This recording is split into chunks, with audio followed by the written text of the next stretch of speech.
प्रभुपद रत भव विरत नित बंदों भक्त उदार। भगवान के चरणों में जो प्रेम रखती हैं और सांसारिकता में नहीं पड़ती, इस प्रकार के उदार भक्तों को हम नमस्कार करती हैं। यहाँ भक्त नारायण दास का चरित्र है। नारायण दास नाम की एक रईस थी, बंगाल की एक गांव में रहती थी, गंगा जी के किनारे रहती थी। नारायण दास को देखकर या उनसे बातचीत करके कोई ऐसा नहीं सोच सकता था कि ये आदमी बहुत पैसे वाला है, धन वैभव संपन्न है। बड़े सरल व्यक्ति थे। नम्रता, विनम्रता, दैन्य जो भक्तों के लक्षण है उनमें उपलब्ध थे।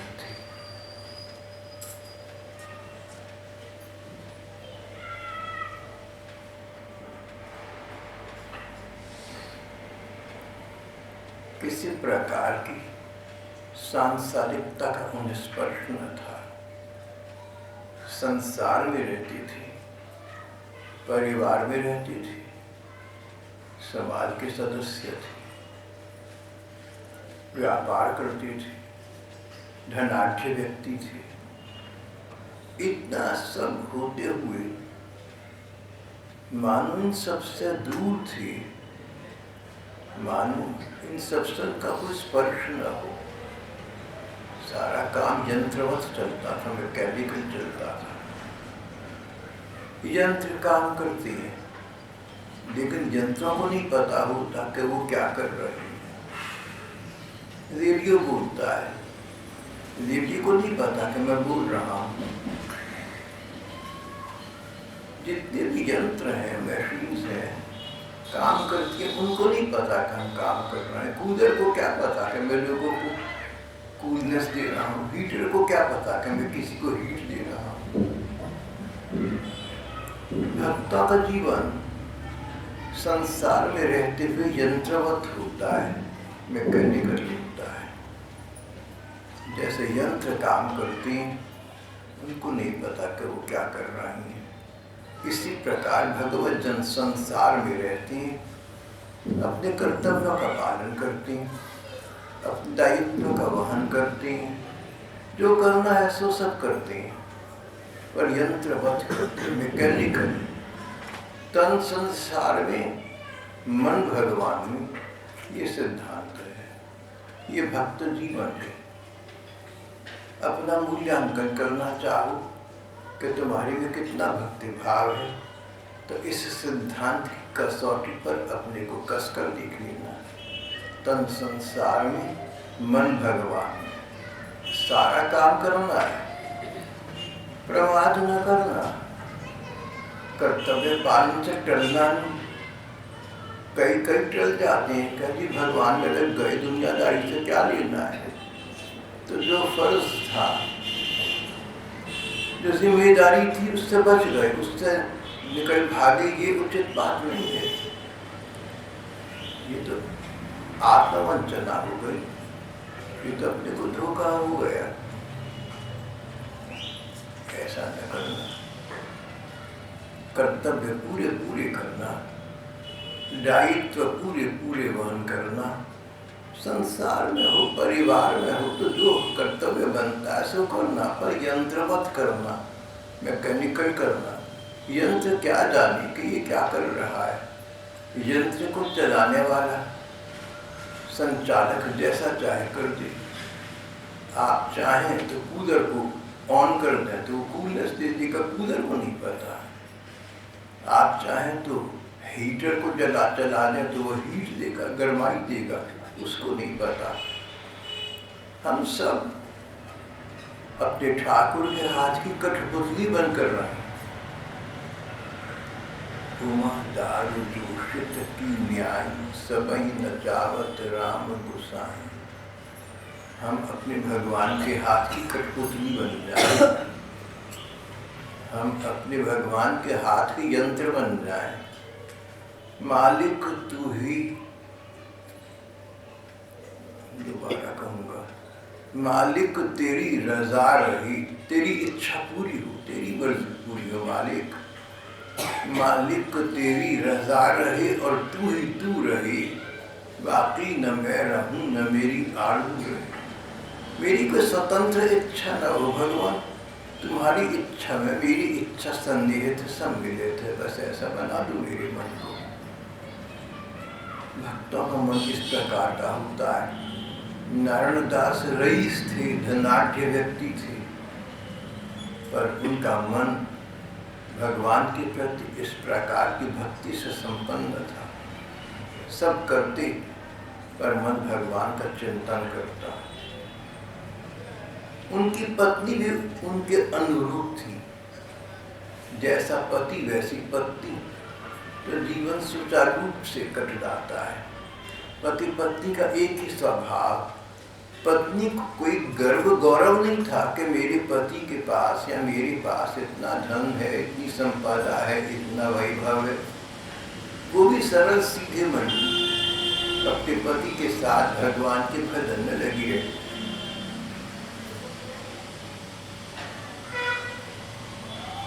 अभी सन 1927 में शायद उनका नाम E.M. फॉस्टर था, एक अंग्रेज यात्री भारत आए थे। सारी भारत की यात्रा की वापस देश चले गए। भारत के विषय में एक दैनंदिनी एक पुस्तिका लिखी। उसमें एक स्थान पर कहते कि भारत ऐसा देश है जहाँ सड़क पर चलते साधारण से साधारण लोगों में कौन व्यक्ति कितना असाधारण हो आप नहीं कह सकते।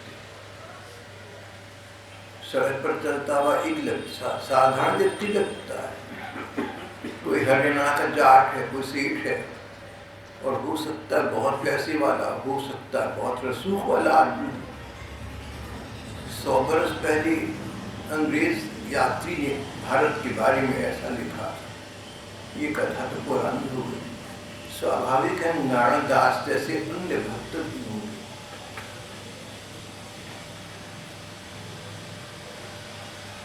इतना कुछ था, सब कुछ था, पर संतान न थी घर में। नारायण दास को संतान न होने का कोई भाव, कोई विचार, कोई चिंता कुछ भी नहीं थी।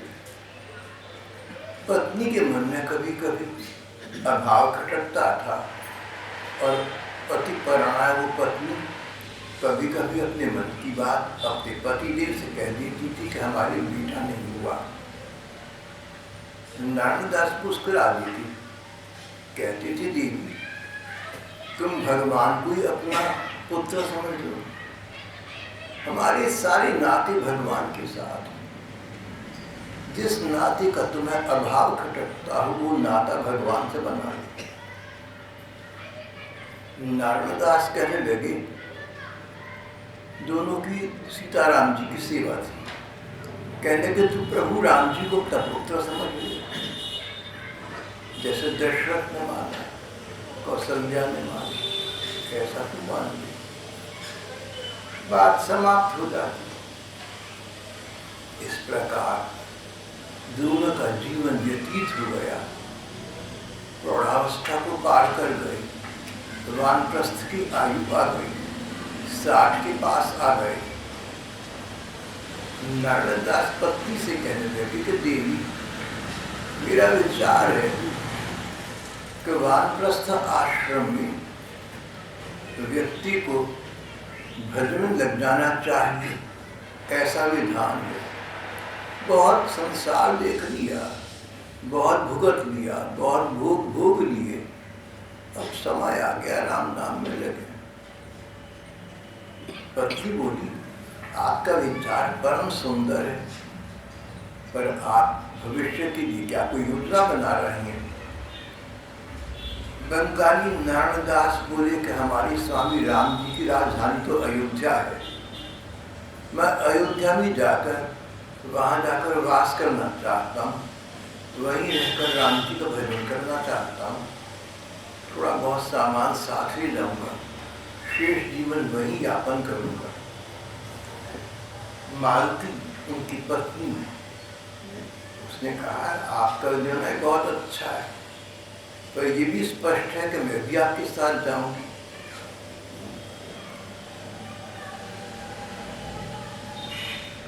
तन मन तेरे रंग बनूंगी, छाया बनकर संग चलूंगी।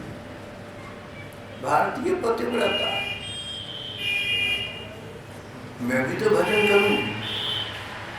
जिस भजन के लिए आप घर को और नगर को, परिवार को, सबको छोड़कर जा रहे हैं, वो भजन आपकी दृष्टि में सर्वोत्तम है, तो आप तो सर्वोत्तम वस्तु से मुझे वंचित क्यों कर रखेंगे? मैं तो आपके साथ चलकर भजन करूंगी। आपकी इच्छा होगी तो कुछ आपकी सेवा कर दूंगी। आपके भजन में, आपके किसी क्रम में कहीं बाधा नहीं बनूंगी। नारायणदास प्रसन्न हुए, बोले ठीक है, हम बैलगाड़ी में सामान लाद कर अब चल पड़ते हैं, अयोध्या जी के लिए प्रस्थान करते हैं। 4 बैलों पर आवश्यक सामान लाद कर भी घर से निकल पड़े। अनेक सेवक थे, उनसे बात हुई। कईयों ने कहा कि हम आपको छोड़कर आएंगे, बिना सेवकों के आने जाने का तो आपको अभ्यास नहीं है, और हम आपके सेवक, आपकी सेवा में हम साथ चलेंगे। पर नारायणदास नहीं माने। नारायणदास को ये बात अरुचिकर लगी। बोले जिन ठाकुर की सेवा में हम जा रहे हैं, हम अपने साथ अपने सेवादार लेकर चलें, ये बात जचती नहीं। जो बिक गया वो खरीदार नहीं हो सकता। हम तो स्वयं सेवक बनकर जाने, हम अपने साथ सेवक क्या रखेंगे भाइयों? वो नाते हमारी समाप्त हो गए। हम ठाकुर के पास जा रहे हैं, उनके भजन के लिए जा रहे हैं, अब हमारे सब बराबर, ना सेवक ना स्वामी। हाँ, तुम अपना कर्तव्य पालन करो, हम अपना कर्तव्य पालन करेंगे। कर्तव्य धर्म संग्रह, कर्तव्य क्या है जीवन का? धर्म का संग्रह करना कर्तव्य। अनित्यानि शरीराणि अशाश्वत भोगी। संसार के सुख भोग सदा रहने वाली नहीं है, शरीर तक सदा रहने वाला नहीं है। शरीर रहते रहते धर्म का संग्रह कर लेना, भगवान के प्रति कर्तव्य कर लेना, जीवन दाता को अपना जीवन समर्पित कर देना। भैया अब तुम ठाकुर का समय है, तुम्हारे जीवन में उसमें लग जाओ। अब दुनियादारी छोड़ो, बहुत भुगत ली, बहुत कर ली। बिरादरी, रिश्तेदारी, मोहल्लेदारी, सब बातें हैं।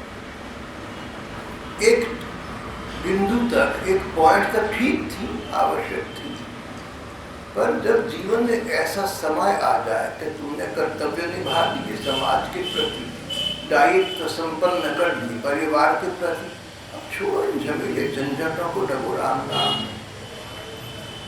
इस प्रकार करने वाला व्यक्ति गृहस्थ में रहते रहते सन्यासी हो जाता है, विरक्त हो जाता है। गृहस्थ में अहमता ममता न हो तो तुम सन्यासी हो गए।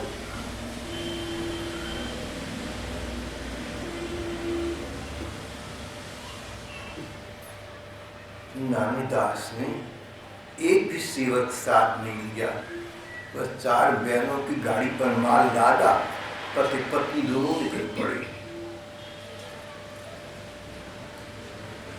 भगवान का कीर्तन करके गा रहे थे, सीताराम सीताराम सीताराम जय सीताराम। मार्ग में किसी धर्मशाला में रात काट देते या किसी गांव में बिता देते। इस प्रकार वे चित्रकूट पहुंच गए। चित्रकूट के विषय में एक दुआ प्रसिद्ध है, आपने सुना होगा। चित्रकूट के घाट पर भई संतन की भीड़, तुलसीदास चंदन की से तिलक करे रघुवीर। ये जो चित्रकूट है, जहाँ ठाकुर साक्षात प्रकट होकर तुलसीदास के चंदन ग्रहण कर रहे हैं, इस चित्रकूट नाम की स्थली तक पहुंच गए। चित्रकूट की पुण्य स्थली आई, दोनों ने माथा टिकाकर प्रणाम किया, कुछ दिन के लिए वहाँ ठहरे, सत्संग किया संतों का, साधु सेवा की। जो लोग भिक्षावृत्ति से निर्वाह करते थे उनके लिए अन्न क्षेत्र खोले। कहीं भजन कीर्तन हो रहा था, उसमें अपना सहयोग दिया, सेवा दी। आवश्यकताग्रस्त लोग थे और ब्राह्मण देव थे तो दान पुण्य करे। इस प्रकार कुछ दिन चित्रकूट रहने के पश्चात पति पत्नी दोनों अयोध्या की ओर चली। कहने लगे कि राम जी भी तो अयोध्या गए थे चित्रकूट से, वन के मार्ग से बड़े कष्ट उठाते हुए गए थे। अब हमने जाना ही है तो हम भी भीड़ वनों की तरफ से जाएंगे, घोर जंगलों के रास्ते से जाएंगे, सीधा सीधा नहीं जाएंगे भैया। हमें कुछ तो पता लगे कि सीता राम लक्ष्मण कोमल राजकुमार थे, उन्होंने कितने कष्ट उठाए होंगे। हमारे स्वामी स्वामिनी राम सीता जी जो कष्ट उठाते हुए जिस मार्ग से गए, हम सीधे निकल जाए उचित नहीं, हम भी उसी के मार्ग से जाएंगे। सीता राम लक्ष्मण तो कष्ट उठाते हुए गए और अब आराम से जाएं, मन नहीं मानता। हम भी कष्ट उठाते हुए जाएंगे, जो भी कष्ट होगा उसको सहज उसका सामना करेंगे, हम सीधा नहीं जाएंगे। अब ये बड़े कठिन मार्गों से जा रहे थे और फिर जब वह आगे निकल गए, बीहड़ बनने चले गए तो पथभ्रष्ट हो गए, मार्ग पता न चला कि किधर को जाना, दिग्भ्रम हो गया, दिशा का बोध न रहा। तो जहां पर पांव ले चली, जहां समझ में आया उस मार्ग पर आगे चलते गए। कभी किसी झरने के नीचे विश्राम कर लेते, बैल वहीं घास चर देते। इस प्रकार इनकी यात्रा चल रही। एक गांव में पहुंचे, इनको नहीं पता था कि इस गांव में भीषण लुटेरे रहती हैं। गांव के पास एक जंगल में लुटेरे रहते थे। वो तो ऐसे लोगों की जुस्तजू में ऐसे लोगों की प्रतीक्षा में रहते थे, कोई शिकार फंस जाए। इनको देखा, दो पति पत्नी लगभग 60 वर्ष की आयु के, बैलगाड़ी पर माल लगा हुआ है, अपना काम बन गया। लुटेरों ने सोचा, इनसे बोले कि आप लोग इस बीहड़ बनने कैसे आ गए, ये तो मार्ग बड़ा खराब है, प्रकार प्रकार के चोर डाकू लुटेरे यहाँ रहते हैं, आप यहाँ सुरक्षित नहीं है। नानदा से सारी बात सरलता पूर्वक बता दी कि अयोध्या जा रहा हूँ, ऐसा ऐसा विचार था, ये किया। लुटेरे भी षड्यंत्र किया, उन्होंने साजिश करी। कहने लगे, आप लोग तो मार्ग भूल कर बड़े गलत वन में आ गए, पर अच्छा है हमसे भेंट हो गई, हम लोग भी अयोध्या जा रहे हैं, हमारे साथ साथ चलिए। लेकिन और गहरे वन में पहुंचकर उन भीलों ने नानदास को पकड़ लिया, जकड़ लिया, पीटना आरंभ कर दिया। लुटेरे लोग पैसा रुपया लूट लें तो एक बात, पर निर्दयता भी आ जाती है। निर्दयता, बेरहमी, आज भी ऐसा बहुत हो रहा है कि जिसका रुपया पैसा लूटना है उसको मारा पीटा।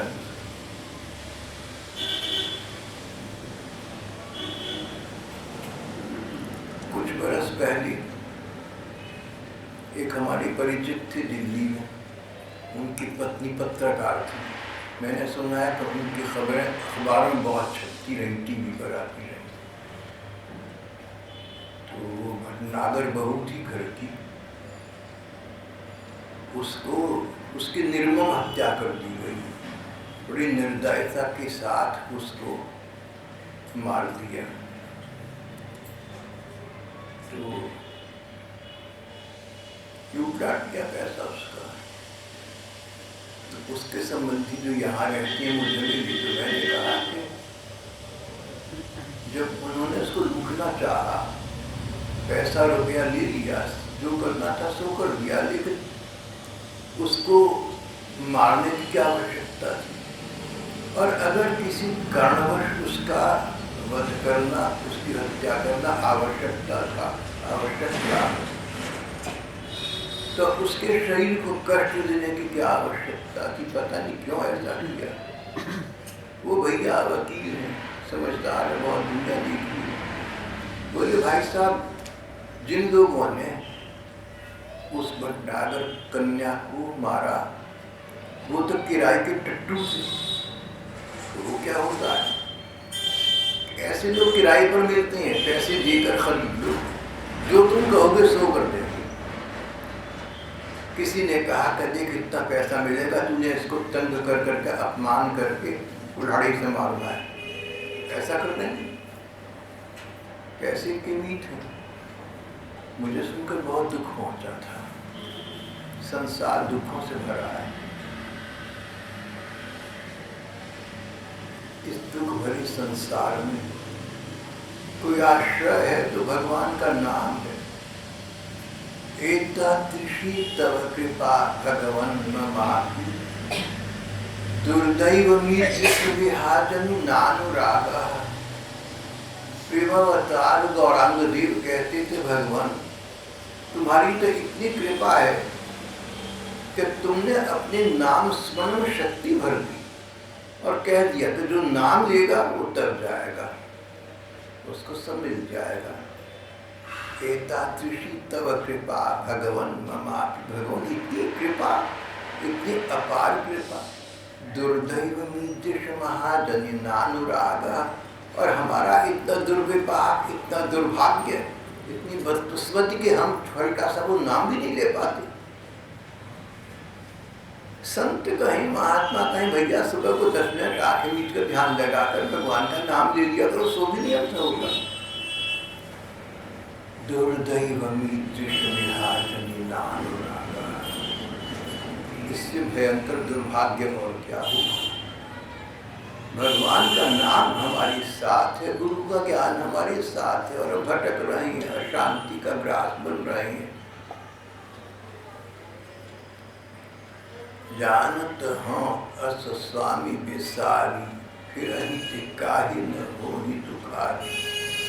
इतने दयालु भगवान के होते, हम उनके नाम तक का स्मरण न करें, फिर काहि न होहि दुखारी। कैसे हो सकता है ये लोग दुखमय जीवन यापन न करें? सतहरि भजन जगत सब सपना। ये जितना संसार है ना, हम देख रहे हैं, आप देख रहे हैं, परिवार, घर, समाज, बिरादरी, रिश्तेदारी, दफ्तर, कार्यालय, दुकान, मकान, ये सब जितना आपके सामने इस समय है, बस इसी समय है, कल का पता नहीं। और आंख में चीज जग पर ले, जिस दिन संसार से चली गए सब समाप्त हो गया। कर्तव्यो धर्म संग्रह। ऐसे में बुद्धिमत्ता इतनी है कि धर्म संग्रह कर लो, भगवान के नाम का स्मरण करो, भगवान के रूप का ध्यान करो। भगवान का ये भजन तुम्हारे साथ जाएगा, फिर मृत्यु का भय नहीं, फिर परलोक का भय नहीं। जो हो गया सो हो गया, जो कर लिया सो कर लिया, अच्छा बुरा बहुत कुछ हो गया, पर अब अपने मन को भगवान में लगा दो। अधिक से अधिक जितना लगा सको उतना लगा दो।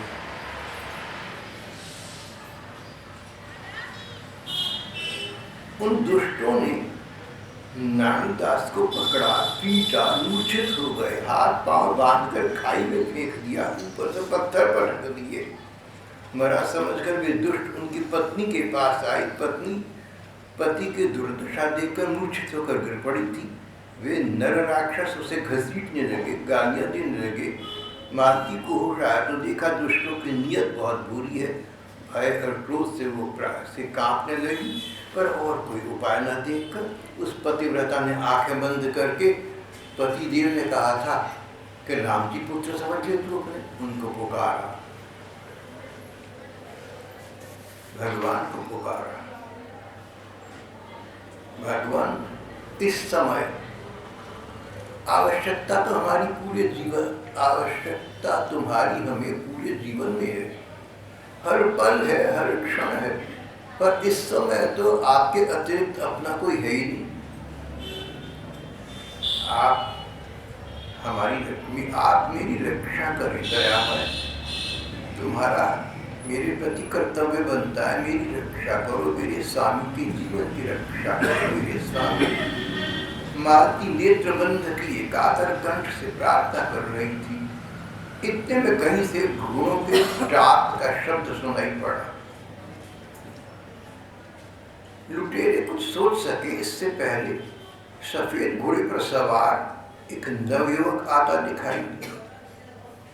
माथे पर सोने का मुकुट, कानों में रत्न के कुंडल, सारे शरीर में आभूषण पहने हुए, कमर में तलवार, हाथ में विशाल धनुष, पीठ पर तरकस बंधा हुआ है। जाती रही भावना जैसी, प्रभु मूर्ति देखी तिन तैसी। देखो भगवान के दर्शन भी अगर हो जाए ना और मन दुष्ट हो तो भगवान शत्रु दिखेंगे। साक्षात भगवान श्री कृष्ण भगवान स्वयं। भगवान के अवतार तो बहुत हुए, लेकिन कृष्ण साक्षात भगवान है। कौरवों की सभा में गए, पांडवों के पक्ष में बोले, कौरवों को वो दुश्मन लगे।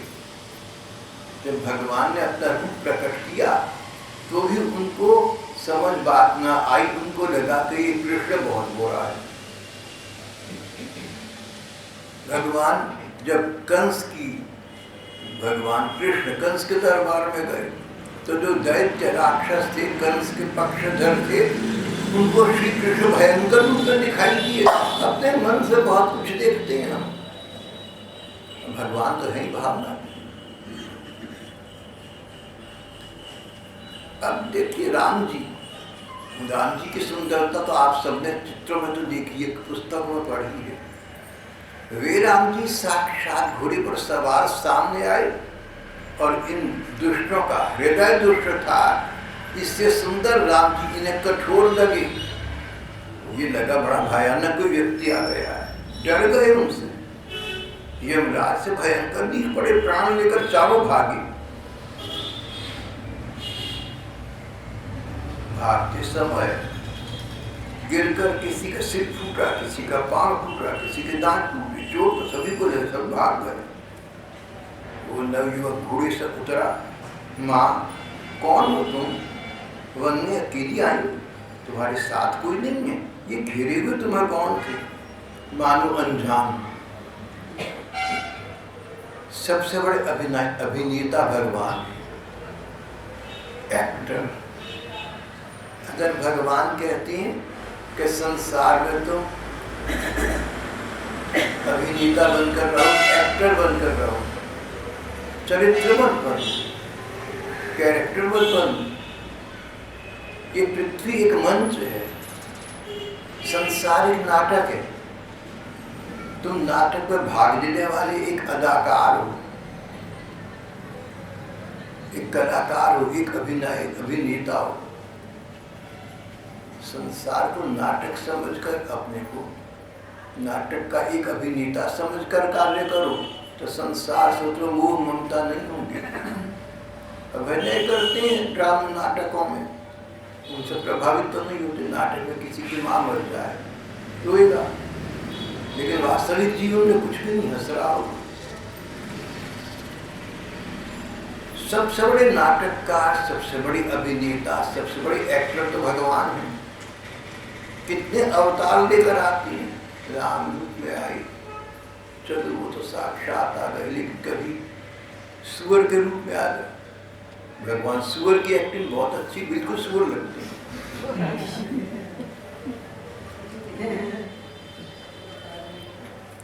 सुअर की आदत है कीचड़ में लिपटा रहता है, गंदे में पड़ा रहता है। जब श्री कृष्ण छोटे से नन्हे से बच्चे थे, बाहर जाते और जहाँ कीचड़ होती उनके लग जाती, बच्चे खेलते गली मोहल्लों, अंदर आते, यशोदा मैया कहती, क्यों रे कीचड़ लपेट कर आ गया? अरे पिछले जन्म में सुअर रहा होगा। कथाकार कहते माँ ने अनजानी में सच कहा था, पहले सुगर तो रही थी ना, भगवान का शुगर के रूप में अवतार हुआ, कभी नृसिंह बन गए, कभी कछुआ बन गए। भगवान अभिनय बहुत करते हैं, और जो अभिनय करते हैं सुंदर से सुंदर स्वाभाविक करते हैं। अभिनेता का ये सफलता का लक्षण है। तो वो बड़े अभिनेता भगवान इस समय घुड़सवार की टीका कर रहे हैं। माँ, कौन लोग कहाँ से आई हो, कौन लोग थे घेरे हुए? माँ ने आंखें खोल कर देखा, मालती माता ने। कुछ देर को मुक्त हो गई। अमित सौंदर्य का स्वामी ये कौन होता है? अलौकिक सौंदर्य का स्वामी। सारी बात बता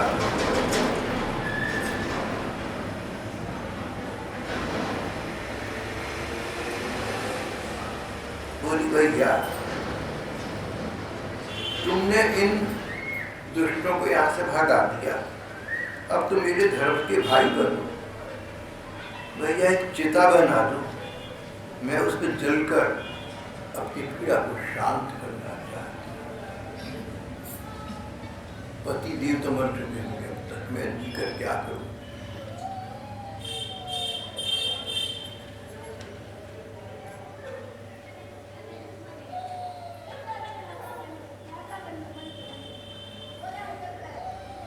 नवयुवक ने कहा, माँ चिंता न करो, आते समय मुझे एक खाई में से किसी व्यक्ति का स्वर सुनाई पड़ा था, राम राम कह रहा था, अवश्य तुम्हारी पत्नी होगी। मैं तुम्हें वहां लेकर जाता हूँ, तुम्हारी पति देव तुम्हें मिलेगी।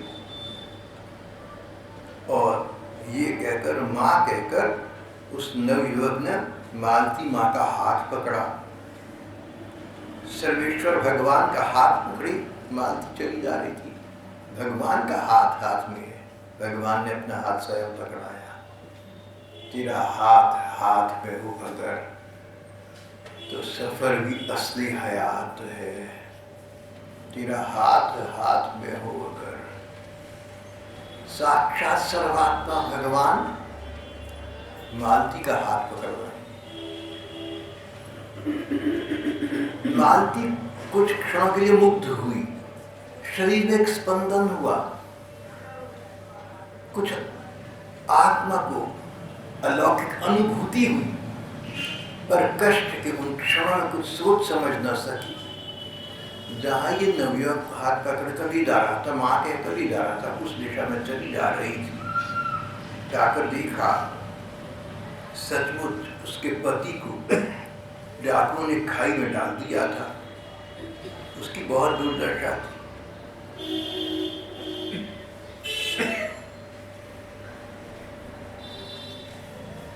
मूर्छित अवस्था में पति देव पड़े हुए थे। उनकी दुर्दशा देखकर मालती को मन को बड़ा असह्य कष्ट हुआ, धड़ाम से पृथ्वी पर गिर पड़ी। भगवान ने फिर आश्वासन दिया। भगवान ने जो एक घुड़सवार के रूप में थे, फिर आश्वासन दिया, माँ चिंता क्यों करती है, ये ठीक हो जाएंगे। और भगवान जो घुड़सवार बने हुए थे, नवयुवक बने हुए थे, उन्होंने नारायण दास के हृदय पर से पत्थर हटा दिए, उसके बंधन खोल दिए, उसे ऊपर उठाकर लाए। राम जी के हाथों का स्पर्श पाकर नारायण दास के शरीर में चेतना लौट आई, उनको पुनर्जीवित पान हो उठे। उनके तन मन प्राण सबकी व्यथा तत्काल दूर हो गई, तत्काल, तुरंत, उसी समय। भगवान का स्मरण करो, उन पर भरोसा रखो, तो एक क्षण में सब ठीक हो जाता है, अविलंब। नचिरात पार्थ विषित चेतसा।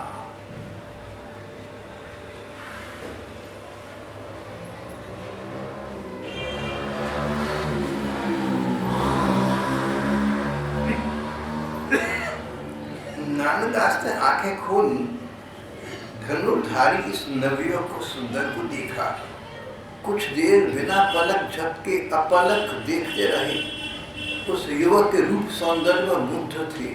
ऐसा सुंदर तो मैंने युवक कभी कहीं जीवन में देखा नहीं। कौन है ये? इस भीड़ वन में हमारी रक्षा करने वाली प्रभु राम जी होंगे।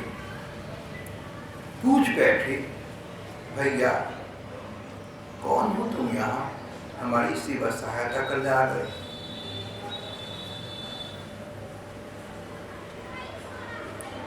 देखो, अपना सच्चा रूप हमारी आंखों के सामने प्रकाशित कर दो, तुम्हारा कुछ जाएगा नहीं और हम दोनों का जीवन आलोकित हो उठेगा, प्रकाशित हो उठेगा। पर तुम हो कौन? मेरा मन तुम पर मुग्ध हो रहा है, तुम्हें देखकर मैं सर्वहारा हो रहा हूँ भैया। कि तुम राम दीन अनुरागी, आयहु मोहि करन बड़ भागी। रामायण का प्रसंग आता है ना, हनुमान जी लंका गए, उन्होंने विभीषण का दरबार खटखटाया, ब्राह्मण के भेष में गए हनुमान। विभीषण को नहीं पता कि हनुमान जी कौन है, ब्राह्मण कौन है, कुछ नहीं पता।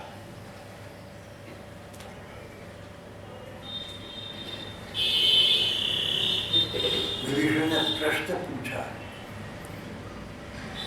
आप मेरे लिए अनजान हैं, पर पता नहीं क्यों मेरे मन को लग रहा है कि आप मेरे अपरिचित नहीं हैं, आप मेरे सुपरिचित हैं, आप मेरे पूर्व परिचित हैं। लग रहा है मेरे मन का आपसे कोई दाता है। आप हैं कौन? कि तुम राम दीन अनुरागी, आयहु मोहि करन बड़ भागी। रावण के भाई में विभीषण राक्षसों की नगरी में रहता हूँ, चाहता भगवान राम को हूँ, पर रहना आता हूँ। राम जी दयालु है, कहीं वही राम जी आप दया करके मुझे दर्शन दे रहे, यही तो नहीं आ गए। कि तुम राम दीन अनुरागी, दीन असहाय की सहायता करने वाले, आयहु मोहि करन बड़ भागी, मेरे सौभाग्य प्रदान करने के लिए भगवान आप साक्षात मेरे द्वार पर आ गए। मेरे प्रभु, मेरे स्वामी राम जी की तो नहीं है आप। यहाँ पर नारदास कहने लगा कि भगवान, कभी लगता है कि मैं आपको जानता नहीं, और कभी लगता है कि आप बहुत परिचित हैं मेरे से, पुराना नाता है कुछ आपसे, इतने आप अपने लग रही हैं। कौन है आप? कहीं आप मेरे राम जी तो नहीं हैं? अगर आप मेरे राम जी हैं तो अपना स्वरूप प्रकाशित कर दीजिए, प्रत्यक्ष मुझे दर्शन दे दीजिए। आप अभिनय न करें, आप नाटक न करें, अपने स्वरूप का मुझे संदर्शन प्रदान करें। राम जी साक्षात स्वरूप में प्रकट हो गए। पति पत्नी दोनों राम जी के चरणों में लूट गए।